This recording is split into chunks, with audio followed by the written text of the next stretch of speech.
Se vocês acham que até um dos animes mais queridinhos aí ia escapar ileso, né, de polêmica um dia, bom, saiba que não foi o caso, tá bom? E mesmo assim o episódio novo chegou quebrando tudo, beleza? Deixando a gente, com vontade de querer ver tudo em um dia só, né? E com esse show aqui, só Kimetsu realmente sabe fazer. Então já vem comigo aí pra gente entender tudo que tá acontecendo, falar desse novo especial aí e do que a gente pode esperar nessa nova temporada. Bora!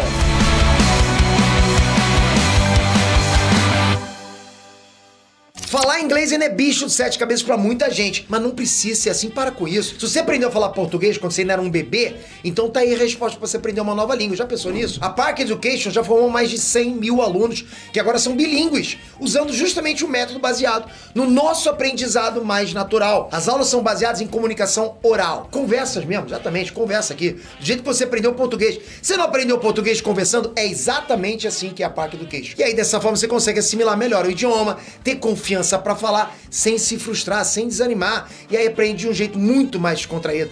Imagina você poder ver filmes, séries, sem dublagem, sem legenda, poder viajar sossegado, até melhorar a situação do teu emprego sendo bilíngue. Pô, galera, falar inglês hoje turbina teu currículo assim de uma maneira radical, né? Na Park Education você pode aprender inglês, espanhol, e as aulas são online ou presenciais, e tem material didático digital. E pra te incentivar ainda mais a destravar o teu inglês pra sempre, tem 10% de desconto pra você. É só ir numa das dezenas de unidades Park pelo Brasil e falar do cupom EINERD. Lembra disso, vai lá e fala EINERD. Curtiu? Então vem conhecer a Park Education, depois você me agradece.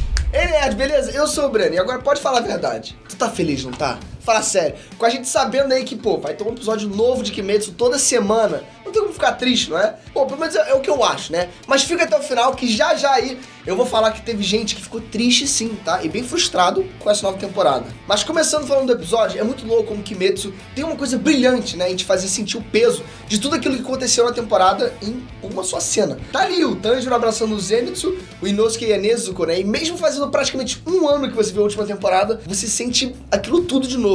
O medo de quase terem morrido, né? O alívio de todo mundo sair vivo, né? Todo esse peso sentimental depois de tanta coisa acontecer. Inclusive eles abraçando também juntos depois da união ser um tema tão forte dos vilões. Sério, isso é muito maneiro de ver. Esse anime, ele tem essa sensibilidade e essa parada genial de te fazer sentir perfeitamente o sentimento que eles querem passar ali na hora certa. É um espetáculo nesse sentido, e que só perde pro espetáculo visual, né? Como foi aquela cena da dimensão do Muzan e daquelas casas lá malucas lá. Já repararam como Kimetsu consegue usar animação 3D e ninguém reclamar, porque até nisso eles conseguem fazer de uma forma genial?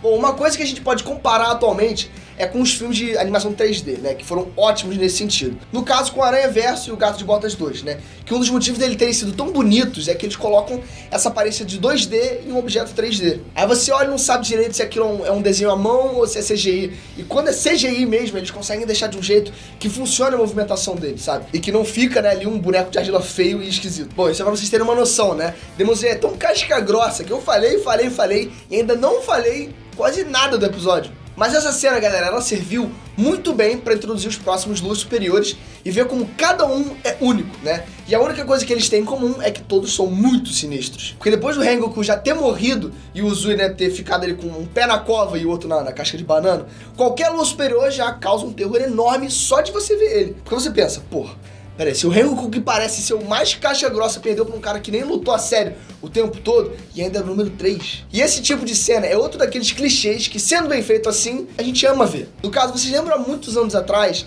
quando a gente tava ali vendo a Akatsuki, né, a Trupe Fantasma, ou os espadas todos juntos pela primeira vez? É muito maneiro ver como o grupo principal dos vilões interagem entre si ali, né?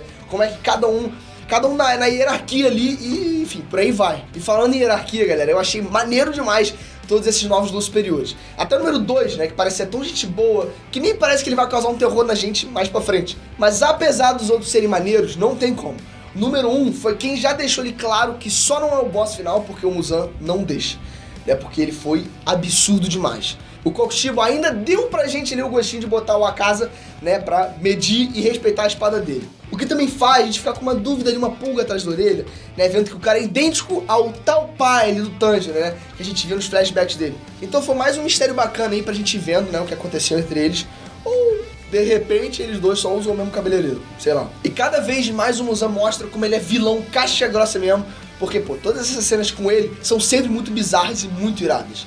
Ele lá em cima falando como se estivesse, né, de ponta cabeça, de repente tira a cabeça do cara, isso foi bizarro. E depois de tomar ele um esporro do chefe, aí sim a gente volta aí pra galinha do bem e é aquele momento de respiro, sabe? Pelo menos por enquanto. E óbvio, como não dá pra falar de tudo aqui, ainda mais que foi um episódio com quase 1 hora, bora falar dos novos Hashirama ali, que vão estar nessa nova temporada. E já é uma coisa do roteiro que eu acho muito maneira em Demon Slayer, que é essa fórmula assim de ter um ambiente novo e um Hashira pra acompanhar esse novo arco aí. Ainda mais agora, né, que vão ser 2 Hashirama e 2 luas superiores de uma vez só. Ou seja, melhor ainda. Apesar de que eu acho praticamente impossível alguém superar o que o Rengoku e o Uzui foram, né, porque eles foram muito caixa grossa. Esses 2 mequetrefe aí parecem maneiro também, não parece? A minha pergunta é, o que vocês estão achando aí do Mitsuru e do Muichiro até agora? O Muichiro me lembrou um pouco, né, o Haku lá de Naruto. O garoto prodígio, que é da elite ali aos 14 anos, super jovem, né? Tem essa cara de que você olha, não sabe se é homem ou mulher, e ainda o poder de névoa, né? Vila da névoa e etc, enfim. Os dois parecem muito maneiros, e pelo trailer que a gente viu,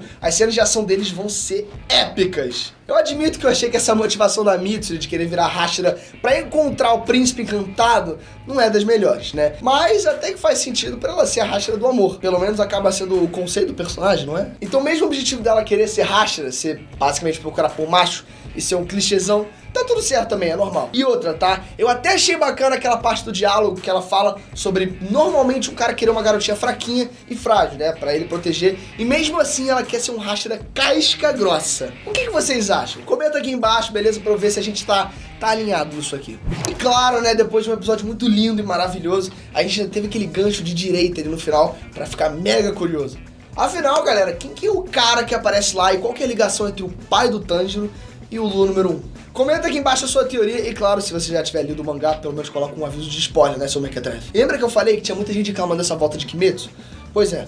Isso porque, como você já deve saber, saiu um filme de Demon Slayer nos cinemas esses dias.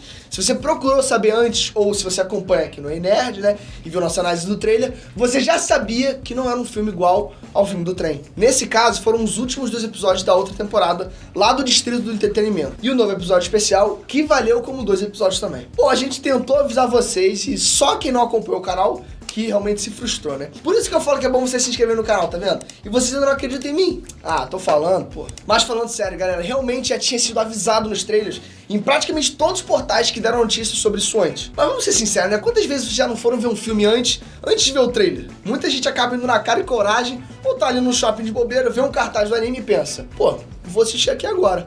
Pode não ser o seu caso, né? Mas obviamente acontece muito. E outra, falando em cartaz, rapaz, se você tá andando perto do cinema e vê esse cartaz aqui, bom, o que você vai pensar? Você vai pensar provavelmente que vai ser um filme da nova temporada, né? Igual como foi o do trem. Ou seja, como eles fizeram antes. Ou que vai ser praticamente um review. Pois é, um cartaz desse é um material promocional do seu produto e é óbvio que nesse caso eles vão usar o nome da nova temporada e a imagem dos novos personagens para levar a galera pro cinema. O problema é que muita gente acabou meio que induzida ao erro, né? Porque se tem essas coisas novas, eles como se estivessem lutando, né? Escrito abaixo, apenas nos cinemas. Pô, óbvio que muita gente entrou, pagou e se frustrou muito, porque na hora que acharam que a coisa ia ficar boa, que iam ver umas lutas legais, o especial acabou. Tanto que nos trailers que saíram no começo e divulgaram, né, especial, eles mostravam essas cenas da temporada toda. Ou seja, cenas que não tinha no primeiro episódio e por mais legal e mais bonito que ela tinha sido, foi um episódio praticamente só de conversa. Então já aproveita e comenta aqui embaixo, sabe, desabafa com a gente. Fala se você foi um desses que se frustrou ou que de repente você foi um desses que, mesmo sendo assim, foi no cinema e curtiu bastante, beleza? Porque eu confesso pra vocês, ver os últimos episódios do outro arco no cinema já teriam valido a pena, na boa. Mas, se ficasse bem claro, né, de que se tratava quase que tudo só disso. Então, apesar de eu achar maneiro e ter gostado deles terem feito esse especial, eu também entendo super aí quem se sentiu feito de trouxa, né, por ver só um episódiozinho totalmente de enrolação. And don't forget, ok? The link's right here. Não esquece que eu deixei o link aqui na descrição para você começar agora a sua jornada bilingue com a Park Education.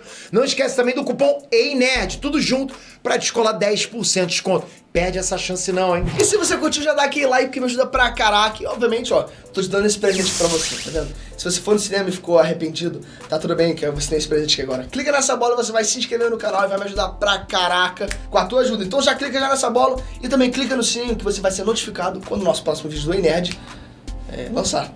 Aliás, eu te vejo lá. Fui!